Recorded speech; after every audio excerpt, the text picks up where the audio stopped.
दौलत इंसान को बदल देती है। कुछ लोगों को अहंकारी बना देती है, तो कुछ को दूसरों की मदद करने का कारण। इस दुनिया में ऐसे अरबों लोग हैं जो अपने लिए जीते हैं, अपनों के लिए कमाते हैं और हर दिन ज्यादा की तलाश में भागते रहते हैं। पर सोचिए, अगर कोई ऐसा भी हो जिसने अरबों कमाए, फिर एक दिन ठहर कर कहा, अब ये सब मेरा नहीं, ये देश का है। एक ऐसा इंसान जिसने दौलत को अपनी पहचान नहीं बनने दिया, बल्कि उस दौलत से दूसरों की जिंदगी बदल दी। वो न चमकदार पार्टियों में दिखा, न अखबारों के पहले पन्ने पर आने की कोशिश की। शांति से काम किया और एक दिन इतना दे गया कि दुनिया हैरान रह गई। वो कोई फिल्म का किरदार नहीं, वो एक सच्ची कहानी है, एक ऐसे इंसान की जिसने कमाई को नहीं, बांटने को अपनी पहचान बनाया। उसका नाम है Azim Hashim Premji, the giving billionaire.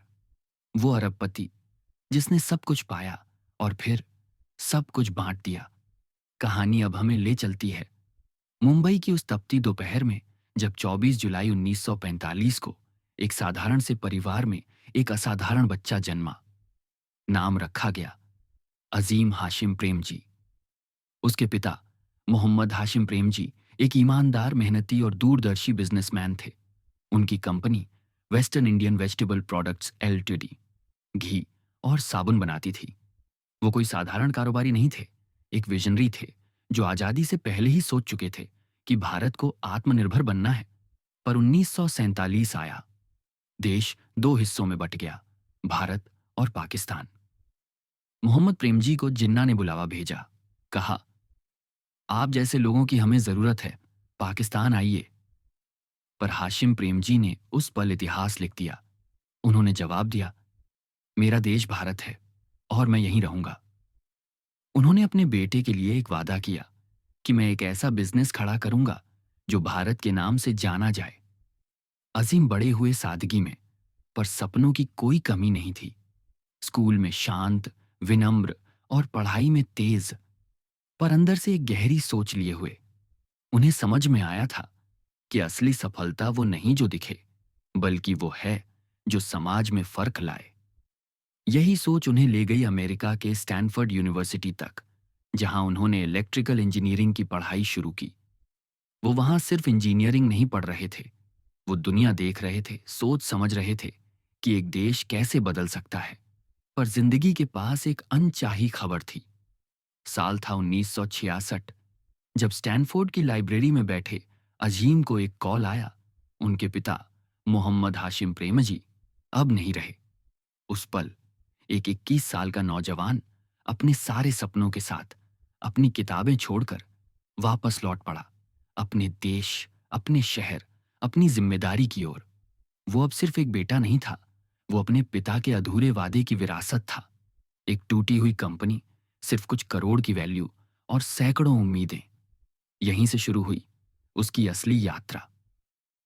वो लौट आया था पिता का नाम बचाने और एक ऐसे साम्राज्य को खड़ा करने जो एक दिन भारत की शान बनेगा। साल था 1966। मुंबई के पास एक पुरानी सी फैक्ट्री की दीवारों में सिर्फ मशीनों की आवाज गूंजती थी, पर अब वहां उम्मीद की खामोशी थी। वो फैक्ट्री थी western Indian vegetable products limited, जो कभी हाशिम प्रेमजी के नाम से जानी जाती थी।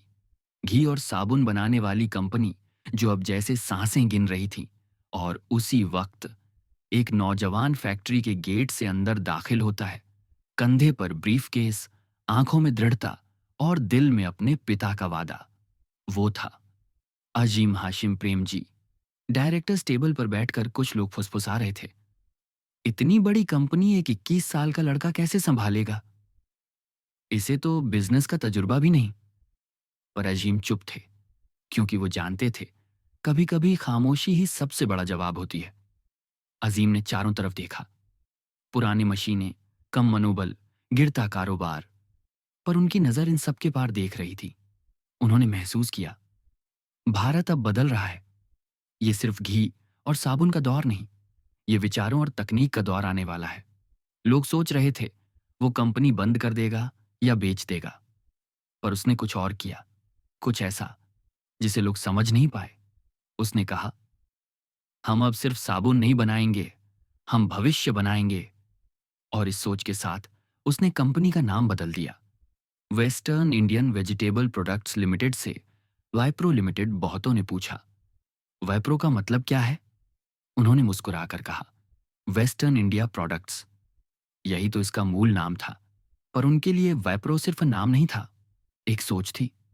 डब्ल्यू, विजडम, सोचने की समझ।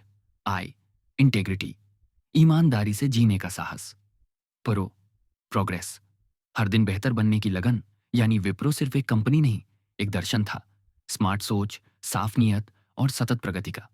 लेकिन सवाल यह था, क्यों टेक्नोलॉजी? क्यों नहीं फिर से घी या साबुन का कारोबार? अजीम ने कहा था, तेल और साबुन से घर रोशन हो सकता है, पर तकनीक से पूरा देश। उन्होंने देखा कि आने वाला युग इंफॉर्मेशन और इनोवेशन का है। उन्होंने कहा, टेक्नोलॉजी वो भाषा है जो एक दिन दुनिया बोलेगी, और भारत को भी ये भाषा सीखनी होगी। धीरे धीरे विप्रो ने कंज्यूमर प्रोडक्ट से आगे बढ़कर इलेक्ट्रॉनिक्स, फिर कंप्यूटिंग और आखिरकार आईटी सर्विसेज में कदम रखा। हर कदम पर आलोचना थी, हर मोड़ पर चुनौतियां, पर हर नाकामी ने उन्हें और मजबूत किया। वो लड़का जो अपने पिता का नाम बचाने लौटा था, अब एक नए भारत की दिशा तय कर रहा था। जब भारत में कंप्यूटर शब्द तक नया था, अजीम प्रेमजी ने उस शब्द में कल का भारत देख लिया था। लोग कहते हैं उसने एक घी बेचने वाली कंपनी को दुनिया की टेक जायंट बना दिया, पर सच्चाई ये है, उसने कंपनी नहीं बदली, उसने सोच बदल दी। उसने साबित कर दिया कि जब दृष्टि साफ हो और नीयत सच्ची, तो मिट्टी से भी मशीनें बनती हैं और एक सपना, एक राष्ट्र का भविष्य बन जाता है। वो था अजीम प्रेमजी, वो बेटा जिसने अपने पिता का नाम नहीं, भारत का नाम ऊंचा किया। साल बीतते गए, विप्रो अब एक नाम नहीं रहा, वो एक पहचान बन गया। भारत की मिट्टी से उठी ये कंपनी दुनिया के हर कोने में गूंजने लगी। अजीम प्रेमजी अब अरबों के मालिक थे, पर उनके भीतर कोई और बात पल रही थी। वो अक्सर कहते थे, पैसा जरूरतें पूरी कर सकता है, पर इंसानियत को जगा नहीं सकता। कई लोगों ने पूछा, जब सब कुछ तुम्हारे पास है, तो अब और क्या चाहिए? वो मुस्कुराते हुए जवाब देते, अब देना है। यहीं से शुरू हुई उस गिविंग बिलियनियर की कहानी जो दुनिया ने कभी नहीं देखी थी। विप्रो की सफलता ने उन्हें वो दिया जो हर इंसान सपने में सोचता है, पैसा, शोहरत, सम्मान। पर अजीम प्रेमजी को इससे भी बड़ा कुछ चाहिए था, एक मकसद। वो कहते थे, मुझे याद है मेरे पिता कहते थे, कमाओ मगर समाज का भी कुछ लौटाओ। और शायद यही वाक्य उनकी जिंदगी की दिशा बन गया। उन्होंने अपनी संपत्ति का बड़ा हिस्सा शिक्षा, ग्रामीण विकास और स्वास्थ्य पर लगा दिया। उन्होंने कहा, अगर हर बच्चे को सिखा दिया जाए कि सोच कैसे बदलती है, तो पूरा देश बदल सकता है। इस सोच से जन्म हुआ अजीम प्रेमजी फाउंडेशन, एक संस्था जो आज भारत के 500 से ज्यादा जिलों में हजारों स्कूलों और शिक्षकों के साथ शिक्षा की नई रोशनी फैला रही है। उन्होंने सिर्फ पैसा नहीं दिया, उन्होंने सिस्टम बदला। जहां सरकारी स्कूलों में बच्चे पहले सिर्फ किताबों से डरते थे, अब वो सीखने से प्यार करने लगे हैं। जहां एक शिक्षक पहले अकेला महसूस करता था, अब उसके पीछे एक पूरा नेटवर्क है, सपोर्ट, ट्रेनिंग और विश्वास का। और जब लोग पूछते हैं, कितना दिया? तब जवाब सुनिए, अजीम प्रेमजी ने अब तक 2.3 लाख करोड़ रुपए से ज्यादा दान कर दिए हैं। ये सिर्फ भारत में ही नहीं, बल्कि दुनिया के सबसे बड़े परोपकारी दान में से एक है। वो दुनिया के उन गिने चुने लोगों में है जिन्होंने अपनी संपत्ति का 75% से ज्यादा हिस्सा समाज को दे दिया। फोर्ब्स ने उन्हें कहा, द मोस्ट जेनरस इंडियन, और दुनिया ने उन्हें जाना, द गिविंग बिलियनियर। पर अजीम प्रेमजी के लिए यह सम्मान नहीं, एक जिम्मेदारी थी। वो कहते हैं, हम सब इस देश से लेते हैं और हमारा फर्ज है कि कुछ लौटाएं। उनकी यही सोच आज भारत के लाखों बच्चों को शिक्षा दे रही है, हजारों शिक्षकों को शक्ति दे रही है और लाखों परिवारों को उम्मीद दे रही है। वो अरबपति जिसने सब कुछ पाया, फिर सब कुछ बांट दिया। वो जिसने साबित किया कि असली अमीरी पैसे में नहीं, दिल में होती है। वो जिसने घी से शुरुआत की, टेक्नोलॉजी में भारत को जगाया और फिर शिक्षा से करोड़ों जिंदगियां रोशन कर दी। वो है Azim Hashim Premji, the giving billionaire. एक ऐसा आदमी जिसने भारत को सिखाया कमाना आसान है, बांटना ही असली महानता है। He gave away more than 2 crore 3 lakh crore, but what he truly gave India was hope. Final closure, वो रोशनी जो बांटने से बढ़ती है। कहानी यहीं खत्म नहीं होती, क्योंकि कुछ लोग अपनी जिंदगी से ज्यादा अपनी सोच छोड़ जाते हैं। आजिम प्रेमजी ने हमें एक सच दिखाया कि दौलत का असली जादू तब खुलता है जब उसे किसी के सपने पूरे करने का मौका मिले। उन्होंने दिखा दिया कि किताबें बांटने से ज्ञान बढ़ता है, मौके बांटने से भविष्य बदलता है और विश्वास बांटने से एक देश उठ खड़ा होता है।